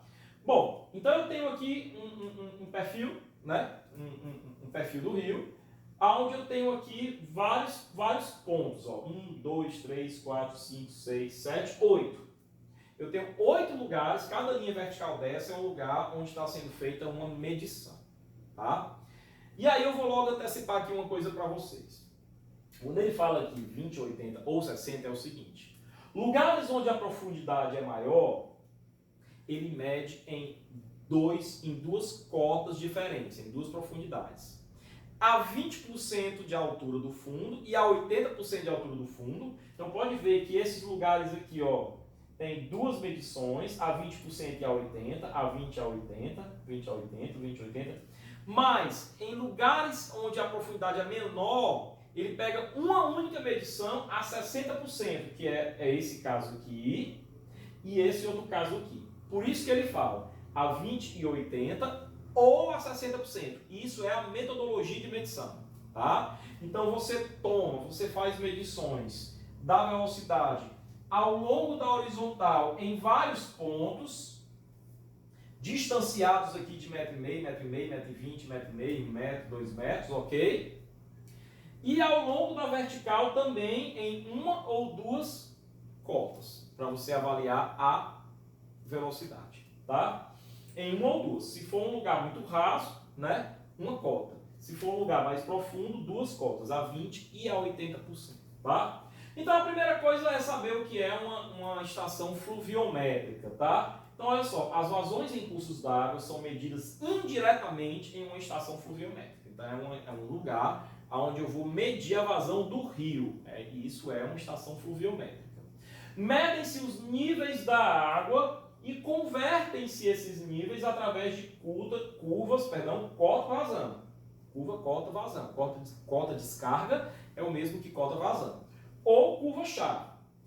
Então eu tenho aqui uma obra, uma torre de tomada, né, que vai tomar água daqui numa ou noutra profundidade, E eu tenho aqui várias réguas, tá? Várias réguas linimétrica. Linimétrica. Pronuncie isso aí direitinho para não falar limimétrica. É linimétrica, tá? E aí eu digo o seguinte, medições pontuais são feitas por réguas linimétricas, com leituras diárias, 2 vezes por dia normalmente, às 7 horas e 17 horas. Se não, uma medição contínua através de um equipamento chamado limígrafo, tá? E aí eu tenho aqui algumas imagens de réguas linimétricas. Essa imagem aqui seria essa, ó. Várias réguas linimétricas que ao longo do relevo vão sendo colocadas para ver a cota, para ver a altura, tá? Agora aqui eu tenho uma que tem uma barragenzinha e as réguas linimétricas acontecendo aqui do lado, ok? Aqui um detalhe da régua linimétrica, tá? Bom, então passando para frente, como é que é o método em si, sem entrar muito em detalhes, tá? Isso aqui está uma coisa superficial. Então eu pego aqui uma seção transversal, né? Eu meço ao longo de várias, se eu chamar isso aqui de abscissa, né, de eixo X transversal ao leito do rio, eu meço aqui vários pontos na transversal e em cada um desses pontos, alguns pontos na vertical, né? Ou uma vez, a 60% se for no local mais raso, ou em lugares mais profundos, mais no centro do leito, a 2 profundidades, 20% e 80% da profundidade, tá? E esses vetores aqui são os valores de velocidade, tá? Indicando aqui que a velocidade realmente é maior, mais próximo da superfície, ok? Bom, e aí eu tenho, para a curva-chave são realizadas no mínimo 10 medições simultâneas, às 7 horas da manhã, 10 às 17 horas e assim por diante todos os dias, tá? 10 medições simultâneas de coda e de vazão, espaçadas ao longo do plano de uma seção transversal, que é o que a gente já explicou. E as nossas equações são essas aqui, ó, tá? Largura variando de 0 a L, profundidade com Y variando em função da profundidade, área da seção, enfim, equação da continuidade. Isso aqui é só para mostrar que existe um equacionamento, que isso aí não é assim de graça não, tá? Mas vamos mostrar, vamos para frente. Então, solução da questão. O que é que eu tenho aqui? Isso aqui eu peguei lá do livro, tá? Da questão, aliás, da questão, tá? São os resultados das medições. Então, olha só. Verte aqui é vertical, eu tenho 8 verticais, tá? A1, A2, A3, A4, A5, A6, A7 e A8. São 8 verticais, como você está vendo aqui, ok? Esse LA é o comprimento anterior à vertical, para determinação da área. Então, se eu tenho aqui a primeira vertical, o comprimento anterior é 1,5, tá aqui. O posterior, 1,5. Se eu pegar a vertical 6, vamos lá. 1, 2, 3, 4, 5, 6. Comprimento anterior, 1,4. Posterior, 2. 6, 1,4 e 2. Ok? Então, esse aqui é o comprimento anterior e o comprimento posterior. Para quê, pessoal? Se eu tenho uma vertical aqui, eu pego o anterior e o posterior, faço a média, porque a ideia é obter retângulos. Retângulos com aquela largura média e aquela profundidade. Tá? Então, é uma técnica onde eu converto aí, hipoteticamente, para retângulos, tá? Cuja área é base vezes a altura.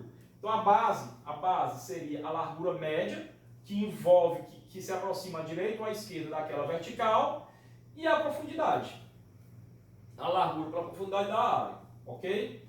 Então, a largura média, aqui, eu não sei se vocês notaram, pessoal, o que está de marrom aqui é para você preencher. O que está de branco é uma planilha de Excel que calcula automaticamente. Então, em outras palavras, o que está de branco aqui, esse 1,5, aqui está escrito média, né? Média desses dois caras. Da mesma forma como aqui, ó, média de 1,20 com 1,40 e 1,30. Então, esse aqui está escrito média, né, na célula desse cara com esse. Então, aqui eu não preciso calcular, né? Eu não preciso digitar, basta colocar uma função média aqui e colocar isso aí. A profundidade eu preciso ler, né? Então, a profundidade da vertical 1 é 0,62, está aqui ela. Eu leio e coloco aqui. Da vertical 2 é 1,60, está aqui ela. Da vertical 3, 2,86. Aí eu saio colocando essas profundidades aqui. A área também está de branco, por quê? Porque eu não preciso digitar. A área é o resultado da profundidade vezes o comprimento. Vamos ver se eu acho uma área aqui fácil. Aqui, ó. comprimento 2,75 vezes profundidade 1. 2,75 vezes 1 dá 2,75, tá? Então esse número aqui é o produto desses dois. A medição em si é aqui, ó. Aí eu tenho que digitar, porque a medição foi realizada, né? Então tá de marronzinho porque eu tenho que digitar. Na primeira vertical, como ela é uma vertical rasa, eu só peguei uma profundidade na distância de 60% da profundidade. Deu 0,17, tá aqui ela. Na última vertical, na oitava, também só uma. Também só uma. Em todas as outras, como tinha maior profundidade, eu fiz duas medições. Uma a 20% da profundidade, outra a 80%. Então, a 20% e a 80%. E aí eu obtenho a velocidade média, né? Então, a velocidade média de um único valor é ele mesmo. Velocidade média de um único valor é ele mesmo. Mas a velocidade média de dois valores eu faço a média. E aqui eu aplico a equação da continuidade, pessoal, para calcular a vazão, né? Q igual a AV.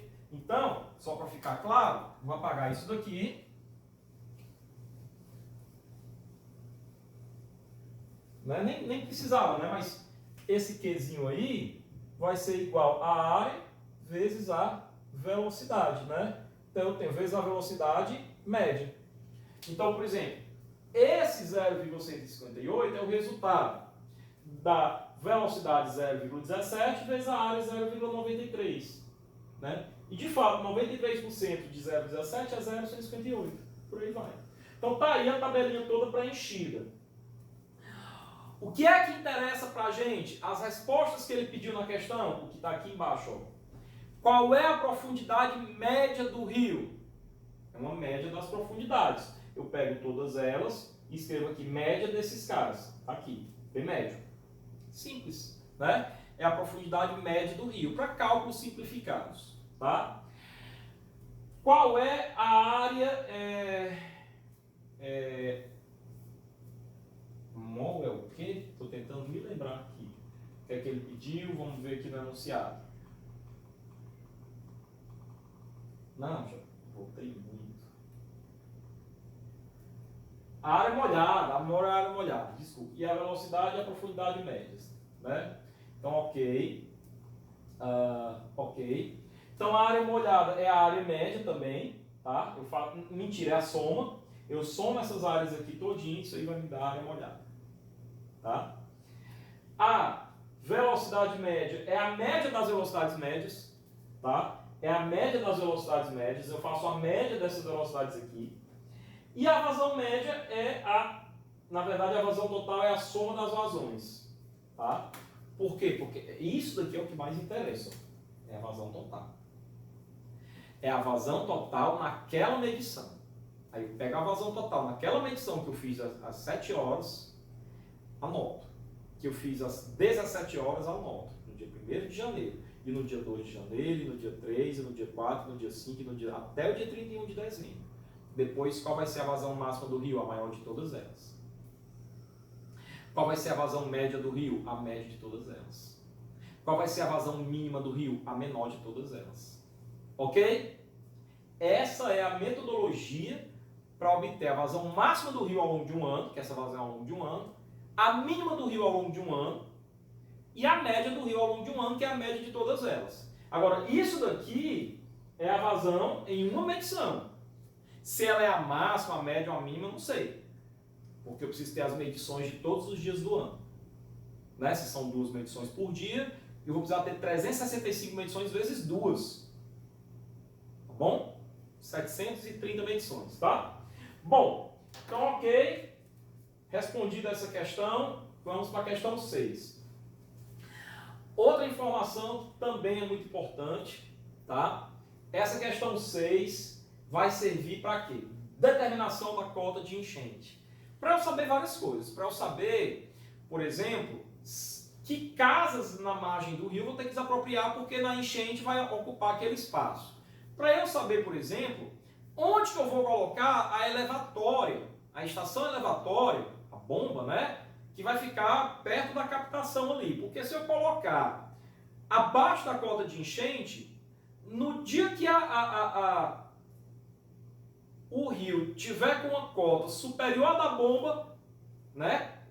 Mais próximo da cota de enchente, vai alagar. a estação elevatória. Então eu tenho que colocar a estação elevatória numa cota ainda superior, né, à cota de enchente, à cota de inundação. Então eu preciso ter essas noções também. Tudo isso aí é importante para o meu dimensionamento. Então são questões de captação extremamente importantes. Vamos lá. O sistema de abastecimento de água é parcialmente composto por uma captação direta, ancorada às margens de um rio e conectada a uma instalação de recarga. Situada em um local cujo piso deve estar em cota suficientemente alta, né, o sistema de abastecimento, né, a captação tem que estar em cota suficientemente alta para não ser inundado pela cheia de período de retorno de 100 anos. Período de retorno, a gente já estudou lá em instalações hidrossanitárias, em águas pluviais, né? É uma intensidade pluviométrica, na verdade é um intervalo de tempo em anos, em que uma intensidade pluviométrica leva para ser ultrapassada uma vez ou atingida. Atingida ou ultrapassada uma única vez, isso é o período de retorno. Ou seja, o período de retorno de 100 anos é uma intensidade pluviométrica que em média só ocorre uma vez a cada 100 anos. Ok? Então é uma intensidade pluviométrica muito grande. Tá? As descargas, vazões do rio em questão são monitoradas em posto fluviométrico, cuja seção de controle coincide com aquela onde se pretende construir a casa de máquinas. Os 35 anos de registros de vazões médias diárias máximas anuais forneceram as seguintes estatísticas descritivas. Eu vou usar isso aqui, vou resolver isso aqui por método estatístico, tá? Porém, entenda uma coisa. Eu quero obter qual é a intensidade pluviométrica para uma chuva de 100 anos. Porém, eu não tenho 100 anos de dados, eu só tenho 35 anos de dados. Então eu tenho que obter isso aí através de algum modelo matemático, né? O modelo estatístico é um modelo matemático, tá? E aí ele obteve, a gente não vai mergulhar muito no universo da estatística, mas a gente obteve isso aqui, ó. A média, 4 metros cúbicos por segundo, né? Pegando aqueles anos cujas vazões são maiores e aqueles anos cujas vazões são intermediárias e as menores, a média deu 4 metros cúbicos por segundo. Variância S2 de 22 metros cúbicos por segundo quadrado e coeficiente de assimetria G de 1,12. São dados estatísticos que a gente vai usar nas nossas fórmulas aqui. Determinar a cota altimétrica mínima que o piso da casa de máquinas deve ter para não ser inundado, sabendo que a cota altimétrica do zero linimétrico, que eu vou explicar o que é de 540,632 metros e que a curva-chave do posto é dada por isso aqui, a curva da vazão, tá? Com vazão em metro cúbico por segundo e altura em metro. Ou seja, a altura do zero linimétrico é essa daqui. Significa o quê? O zero linimétrico ele vai ser considerado aqui como a altura, a cota do nível da água na vazão menor. Tá? Aquilo ali você vai considerar como zero. Então, se a outra deu 10 metros acima, 550,632, então a cota de inundação, né, a cota de enchente vai ser 550,632. Eu tenho que subir e construir minha casa de máquinas acima dessa cota. Ok? Então, o zero linimétrico vai ser aquela cota para vazão menor, a vazão mínima. Tá? Bom, então assim, uma pequena teoria para a gente resolver a nossa questão. Vocês vejam que eu estou colocando uma teoria bem objetiva mesmo, né? Uma enchente representa o escoamento superficial em uma bacia em época das maiores chuvas, ok. A severidade, né, dessas condições determina se o volume de cheia pode ser contido no leito menor ou se vai ocupar uma planície de inundação, que é o leito maior. Essa figura deixa claro. O rio, na época de baixa, na época de estiagem, está aqui. Mas na época de enchente, ele vem para cá. Ó. E aí, se você tiver construções aqui, ó, morte na certa, né? Desabrigo na certa, tá? Bem, o estudo das vazões de enchentes, ou seja, das vazões máximas, que é o que me interessa aqui, é utilizado no dimensionamento de vertedores de barragens, no cálculo de projeto de canais, bueiros, galerias de drenagem, tabuleiro de ponte, né?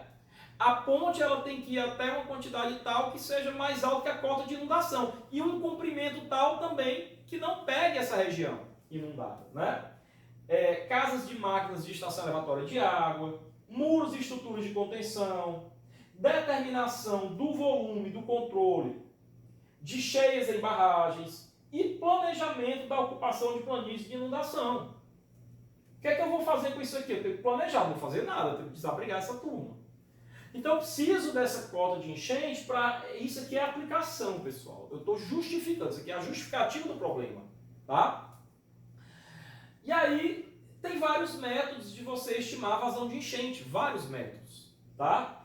Tem o método racional, que a gente já viu lá em instalações de águas pluviais. Né? Não é FBI, não é Polícia Federal, é CIA. Tá? Que é a fórmula CIA, né? Tem o método do hidrograma unitário, são todos métodos que você vê muito na disciplina de hidrologia. E tem os métodos estatísticos e os métodos de simulação. Tá? Em geral, hidrograma unitário e simulações hidrológicas se usam quando se precisa determinar a distribuição temporal do volume da cheia. Tá? O método racional e os estatísticos, quando se necessita apenas da estimativa da vazão de pico. Então, quando eu preciso determinar ao longo do volume como é que é a distribuição, tá? Ao longo do tempo como é que é o volume, eu posso usar o hidrograma unitário, porque ele me dá em cada momento como é que está a minha curva, como é que está a minha vazão, como é que está a minha cota. Mas quando eu preciso só achar uma cota de enchente, eu posso usar o método estatístico, que é o que nós vamos fazer nessa questão. Tá? A vazão máxima e a sua respectiva cota máxima, cota de enchente, ok? Então nós vamos usar o método estatístico. Aí, resumindo aqui, tem alguns métodos estatísticos aqui da literatura, tá? Bem objetivo isso aqui. Gumbel e tal, exponencial, log normal, Pearson, log Pearson tipo 3. E aí eu dividi em dois grupos. Aqueles que têm dois parâmetros e aqueles que usam três. Os que usam dois, eu preciso de duas equações apenas. Os que usam três, eu preciso de três equações. Agora, olha que legal. Os que usam dois precisam de duas informações que nós vimos ali atrás. A variância e o coeficiente de assimetria. Deixa eu voltar para mostrar para vocês no enunciado da questão. Opa! Ele deu a média, deu a variância e deu o coeficiente de assimetria. Ele deu 3. Tá vendo? Ele deu 3. Então... aqui, ó, os que usam só 2, eles usam a variância e o coeficiente de assimetria. E os que usam 3, usam os 3. A média também. Olha só, o que é que eu vou fazer? Essas aqui são as fórmulas. Tá? Essas aqui são as fórmulas. Da média, né? Isso aqui é a fórmula de média normal. Tá? Fórmula da média, a fórmula da variância e do coeficiente de assimetria. Tá? Mas eu tenho uma tabela aqui que eu também peguei da literatura, mostrando eles aqui, ó, log normal, Pearson, log Pearson exponencial, Gumbel, GVE. E aí, note o seguinte, tem uns que não tem, por exemplo, o coeficiente de assimetria, ó, é uma constante, não é uma variável. Então esse aqui é um método que usa apenas o quê? Duas. Você precisa de duas equações. Tá? Quais são? A da variância e a do coeficiente de assimetria. Ou a da variância e a da média. Apenas duas. Geralmente, variância e coeficiente de assimetria. Já esse cara aqui, ó, tem o terceiro. Ó. Ele é Pearson 3, é de 3 variáveis, 3 parâmetros. Tá? Então, nessa questão... ficou fora aqui da animação. Nessa questão, para a chuva de 100 anos, é necessário prescrever um modelo de distribuição de chuvas adequado à amostra. O método Gumbel... Pessoal, isso aqui foi o método que a literatura resolveu. Qual é a minha contribuição? É explicar o que foi feito e explicar melhor do que o livro explica. Tá? Essa é a minha contribuição para vocês. Tá? Muita coisa que lá não dá para entender, aqui eu consigo explicar. Então, foram usados dois parâmetros. O coeficiente de assimetria, tá? Igual a 1,1396. Por quê? Porque para Gumbel, queria pescar aqui com vocês. Para Gumbel... o coeficiente de assimetria, na verdade, é 1,14 aqui aproximadamente, é 1,1396, tá? E esse aqui, ó, da variância de 1,645, tá? Então, e o da 1,14 e 1,12, perdão, desculpa, me perdi aqui. É Gamble, 1,14. Depois eu vou procurar de onde é que saiu 1,12, tá? Eu olho já para vocês e digo no encontro virtual, tá bom? Bom, 1,12. Então tá aqui, ó, 1,14, tá? Que é coeficiente de assimetria. E que eu acho que isso aqui é 1,645. Beleza. Primeiro passo. Então, a formulazinha diz o seguinte, que a variância ao quadrado, S2, é 1,645, tá aqui, ó, alfa 2, tá? Então, aí eu descubro o alfa, tá? Sendo que a variância é 22, tá? Vamos procurar aqui que eu não coloquei, tem que voltar no enunciado.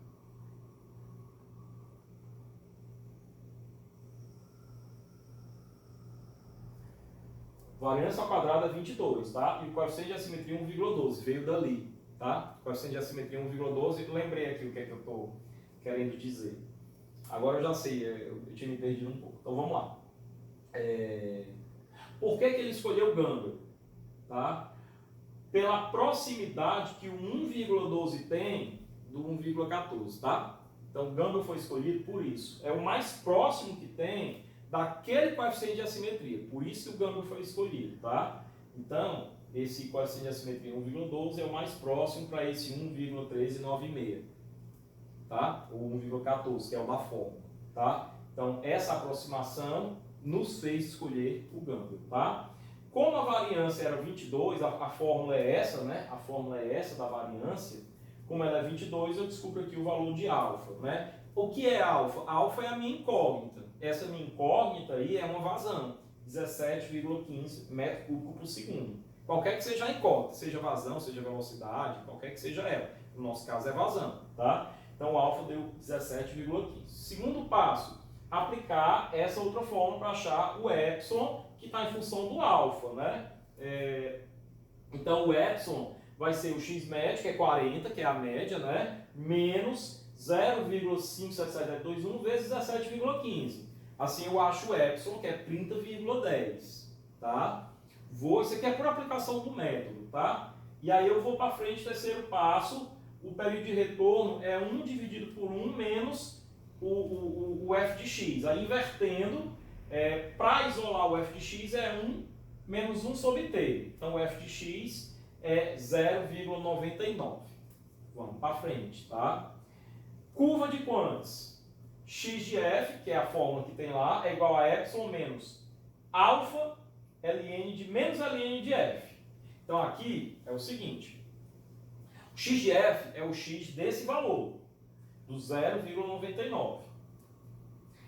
Isso é igual ao x de 100. Então x de 0,99 por que x de 100? Porque é o x da chuva de 100 anos. A chuva de 100 anos, o período de retorno de 100 anos, equivale a um f de x de 0,99, ok? Então, para a chuva de 100 anos, equivale o valor de x de 0,99, ou seja, o valor que eu tenho que colocar no meu x é 0,99 para obter a chuva de 100 anos. Então, a chuva de 100 anos é o x de 0,99. Então, é o epsilon, que é 30,10, menos o alfa, que é 17,15. Então, o epsilon e o alfa são parâmetros, são, na verdade, as duas incógnitas, os dois parâmetros que eu tenho que calcular pelas fórmulas, né? Para colocar aqui, é como se fosse A e B, né? Como se eu tivesse y igual a x mais b, eu precisasse, para calcular o y em função do x, primeiro eu precisava encontrar o A e o B, ok? Então, é isso daí, são as minhas constantes, ok? Então, coloquei aqui o epsilon e o alfa, e o meu x é 0,99, que eu obtenho daqui. Então, o x de 100 é 109 metros cúbicos por segundo, tá? Ou seja, aí agora eu vou ter que converter essa vazão para a minha altura, tá? Então, veja, a minha vazão, 109, coloco ela aqui e vou achar um valor de altura, deu 5,45 metros, tá? resolvendo essa equação, dá 5,45 metros. E finalmente a cota altimétrica, né? Que vai ser 540,62 mais o que subiu, porque o 540,62, lembra, é o zero linimétrico. É como se fosse 0 mais 5, né? Então, é o 540, que é o meu zero linimétrico, né? Mais o 5,45. Então, para o período de retorno da chuva de 100 anos, aquela bacia hidrográfica sobe 5,5 metros. Ela sobe até a altura de 546 metros. Tá? Aproximadamente. Eu arredondei aí. Tá? Aproximadamente. Tá? Então, essa daí é a minha resposta. É a resposta da minha questão. Ok? E, finalmente, a questão 6. Essa é mais fácil, é até mais objetiva. É uma questão de determinação de vazão máxima de enchente pelo método racional e não por método estatístico, tá? Aqui eu calculei cota, mas essa questão na anterior, né, cota de nível da água, de enchente, mas ela é muito semelhante a essa, porque aquela foi calculada em função da vazão, que era 109 metros, né? Aqui eu vou calcular só a vazão. E aí diz o seguinte, ó, deseja-se proteger contra eventuais enchentes uma certa área próximo a um reservatório de distribuição de água de uma cidade. Para isso, será projetado um canal de secção circular que deverá drenar uma bacia hidrográfica de 168 hectares, com capacidade de escoar a vazão máxima resultante de uma chuva intensa de período de retorno de 50 anos. A bacia possui relevo muito acentuado, grava isso é importante, solos siltosos, outra característica, tá? E grandes áreas de matas e florestas, outra característica. 3 características, guarda isso aí. O perfil longitudinal do rio principal dessa bacia está ilustrado na curva que vai se seguir já já, enquanto a curva de intensidade, duração, frequência do local é dada por essa equação. Intensidade em função do período de retorno e do tempo de passe. Vou explicar isso para vocês. Olha só, essa daqui é o perfil da questão, tá? Veja. Eu vou usar para essa questão o método racional. O método racional é um método aclamado, é um método simples, que a literatura recomenda para bacia de pequenas áreas. Tá? Se eu não me engano, vai de 2,5 km até, acho que até quadrados, né? Eu estou tentando me lembrar, até 5 a 50 km quadrados. 5 km quadrados, tá? Pequenas áreas. Para áreas maiores, realmente cabe aí o hidrograma unitário, o hidrograma da bacia, cabem outros métodos, tá? Mas para essa bacia dá. Então, a vazão de projeto é dada por CIA, né? Que se eu for usar essa vazão na unidade, aqui eu nem expliquei a unidade, né? Eu digo já, eu acho que é metro cúbico por segundo. Tem que ser CIA sobre 3,6, sendo a intensidade pluviométrica em milímetro por hora e a área em quilômetro quadrado. O tempo de concentração da bacia é dado por essa fórmula. Existem várias. Tempo de concentração dessa bacia é dado por essa fórmula. Existem vários métodos, tá? Essa fórmula é a fórmula do tempo de concentração para essa bacia dessa questão. Eu não vou aprofundar nisso porque isso é hidrologia. Você tem que estudar isso lá em hidrologia, tá? A equação da chuva do local, pessoal, de forma genérica, é dada por isso aqui, ó.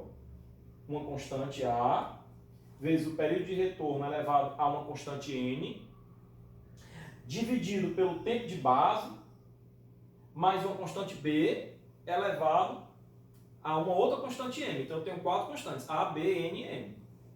Tá? E essas constantes, elas são obtidas em cada local a partir das medições dos postos pluviométricos daquele local. Então, nesta questão, ele já deu a fórmula, o A, o N, o B e o M. Ele já deu. Então, eu já tenho a fórmula da intensidade pluviométrica da bacia em função do período de retorno. Tá? Bom, então vamos para frente. Uma outra coisa que eu quero dizer é o seguinte, o que é o coeficiente de infiltração C? Ele é dado por 1 menos a soma desses coeficientes para aqueles 3 valores que eu pedi para você guardar. Esses 3 valores aqui, ó. Relevo muito acentuado, solos siltosos e áreas predominantemente com áreas e florestas, com matas e florestas. Então, por exemplo, Solo siltoso, 0,2. Né? Bosque e floresta, 0,2. E aí, terreno acentuado, 0,1. Então, o nosso coeficiente de filtração é 1 menos essa soma, 0,2 mais 0,2 mais 0,1. Tá?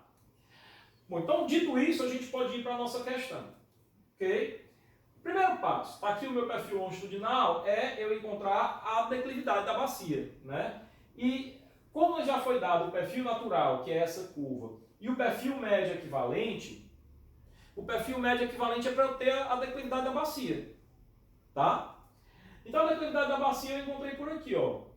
Cateto oposto, cateto adjacente, né? Então, é o arco tangente, mais ou menos 830 aqui, aqui mais ou menos 380, sobre 10.000, que dá mais ou menos aí 0,045, tá? Inclusive eu discordei do valor que está lá, que eu acho que lá está 0,038, 31, uma coisa assim. Não tem como, tá? Bem, segundo passo, o tempo de concentração, né? Que é aquela formulazinha que está em função do comprimento da bacia e da declividade que eu precisei calcular aqui, ó. Por isso que eu precisei da declividade. Então, o comprimento da bacia 10.000 metros, né? Distância da nascente, esse é o comprimento da bacia, é o comprimento do Talveg, tá? É a distância máxima que a água vai percorrer, em outras palavras, por definição, isso é o comprimento do Talveg, tá? E a declividade da bacia. Então, assim eu encontro o tempo de concentração em minutos, 77 minutos.